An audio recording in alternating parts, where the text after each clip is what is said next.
engagement dans une église pour faire plaisir à mon compagnon. On ne prend pas un engagement dans un ministère pour faire plaisir au pasteur. C'est assez faux. Lorsque tu prends un engagement dans la maison de Dieu, la Bible dit, il a dit 3 témoins qui sont présents en face du feu que tu en as pris. Le premier témoin, il y en a Dieu. Le deuxième témoin, il y en a même les esprits. Le troisième témoin, il y a son serviteur. Et ces 3 témoins correspondent à l'accomplissement de ton souhait dans ta vie. Donc lorsque tu dis à Dieu que lorsque tu me donneras soit un enfant, je viendrai dans ta maison pour accomplir la demande pour laquelle j'ai pris cet engagement. C'est un feu à ne pas négliger. Et qu'est-ce qu'il dit? Il dit, ne permets pas à ta bouche de faire pécher ton âme. Ne permets pas à ta bouche de faire pécher ton cœur. Car Dieu ne t'a pas forcé de prendre de tels engagements. Dieu ne t'a pas forcé de prendre de tels propos. C'est toi-même de façon fidèle et que tu as pris l'engagement de dire, papa, je prends l'initiative de bâtir le temple de Dieu avec mes vases et mesures, de rembourser sa dette.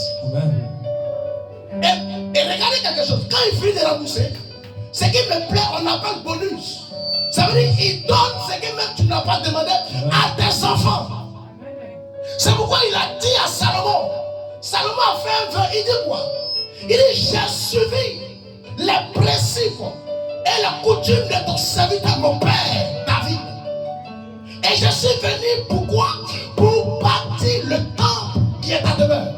Et la Bible dit, en dehors de ça, Salomon offre 1000 bœufs, 1000 chèvres, 1000 taureaux à l'Éternel.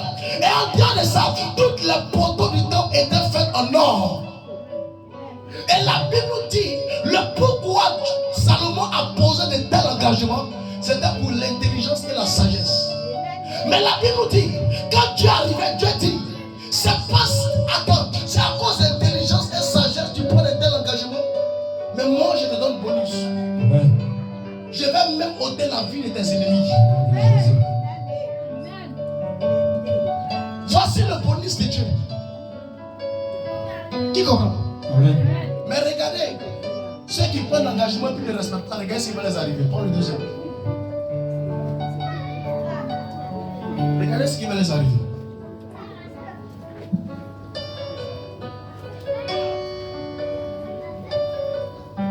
Acte 5, verset 1 à 10. Vas-y. Mais un homme nommé Ananias, avec Saphira sa femme, avec Saphira son épouse, vendit une propriété de leur champ et retint une partie du prix. et il retient une partie du prix. Sa femme le sachant, Et sa femme savait, puis il apporta le reste et il envoie la moitié dans la maison de Dieu et le déposa aux pieds des apôtres. et dépose au pied des apôtres. Pierre lui dit, Et l'apôtre Pierre lui dit, Ananias, Ananias l'homme, pourquoi Satan a-t-il rempli ton Satan cœur a-t-il possédé ton cœur au point que tu montes au sein tu des cieux mens à l'homme jusqu'à tu mens à Dieu et que tu aies retenu et que tu aies retenu une moitié de prix du champ? Oui, vas-y. S'il n'avait pas été S'il n'y avait pas été vendu, ne te reste-t-il pas? est-ce que Jésus ne doit ce qui était là? Et après qu'il a été vendu, Et après que tu vends, le prix n'était-il pas à ta était-il disposition? pas à ta disposition? Comment as-tu pu Mettre dans ton cœur dans ton cœur un pareil dessein? un pareil idée? Ce n'est pas à des C'est pas à hommes nous tu as menti, que tu as menti, mais à Dieu. c'est à l'Éternel. Ananias entendant ces paroles, Comme il a livré le monsieur, Ananias entendait les paroles. tomba et expira. Sur le champ, il tombe, il meurt. Une grande crainte saisit tous les a pris auditeurs. tout le monde. Les jeunes gens Et les jeunes gens s'étant levés, se lèvent et l'enveloppent et l'emportent et l'enseignement. et l'envoient dehors. Environ 3 heures plus tard, Un peu vite. Environ 3 heures l'essentiel. Pierre lui adressa Pierre adresse la prière, la parole maintenant à sa femme. femme. Dis-moi, est-ce à un tel prix que vous avez vendu le la champ? complicité. Pierre demande maintenant à sa femme, est-ce que tu es sûr de toi que ton mari là, ça a ce prix d'argent que vous avez vendu le champ? Regarde ce qu'elle dit. Oui, répondit-elle. Elle ignore ce qui venait de se passer dans une heure de temps. C'est à ce prix. Elle dit, là. effectivement, serviteur, c'est à ce prix là que mon mari a vendu. Alors Pierre lui dit, Comment toi aussi, vous êtes-vous accordés vous pouvez vous mettre ensemble pour tenter l'esprit du pour Seigneur? tenter le Saint-Esprit. Voici, Ceux qui ont enseveli ton mari ceux qui ont mis ton mari dans cercueil sont à la porte. Elle a entendu cercueil là, elle est étonnée. Ils sont à la porte. Et ils t'emporteront. Aussi vont t'emporter. Regarde. Au même instant, elle tomba. Elle est tombée au pied de l'apôtre. Elle est évanouie. Et expira. Elle est morte. Les jeunes gens aussi. Étant entrés, ils sont venus. La trouvaient morte. Ils l'ont pris morte. Ils l'emportèrent. Et ils sont partis avec elle. Et l'ensevelirent auprès de son mari. C'est clair, il est d'accord de ce soit elle va se chercher.